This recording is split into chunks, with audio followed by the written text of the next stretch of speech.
Airbus a peut-être plus de responsabilités que toutes les autres entreprises parce que c'est une société dont l'État est actionnaire, parce que c'est une société qui articule ses activités autour de projets et de produits qui seront porteurs au sortir de cette crise.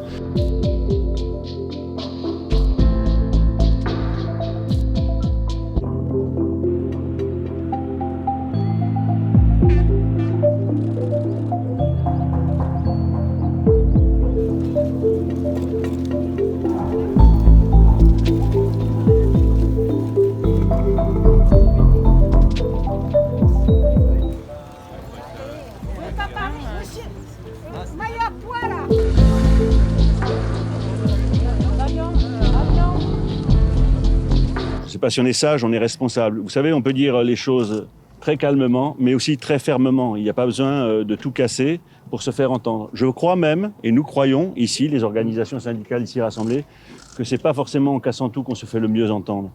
Et qu'il suffit de dire très fermement les choses dans lesquelles on croit. C'est une organisation exemplaire, bien encadrée, dans le silence. Il n'y avait pas de manifestation de débordement, on ne peut pas dire non plus de joie, ce qui montre bien quand même la force des salariés quand ils étaient aujourd'hui dans cette manifestation. On n'est pas là non plus pour mettre en difficulté notre entreprise et la mettre dans cette crise. Et ça a été la volonté d'ailleurs de faire cette manifestation à l'intérieur, pour pas non plus générer plus de contraintes à nos citoyens qui en ont déjà beaucoup.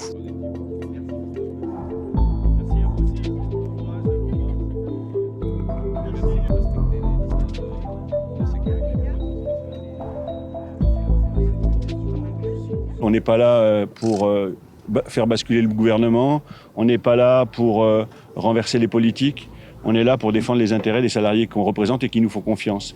Quand on se déplace à l'intérieur de l'aéroport pour aller jusque chez nos dirigeants, c'est qu'on leur demande à eux de prendre leurs responsabilités. Nous, on ne demande pas à être reçus officiellement par les ministres, par le Premier ministre, on va les voir très régulièrement. Et on fait passer nos messages de façon tout à fait régulière. C'est aussi une autre façon de faire du syndicalisme au quotidien, ça se voit pas, c'est pas spectaculaire, mais c'est efficace.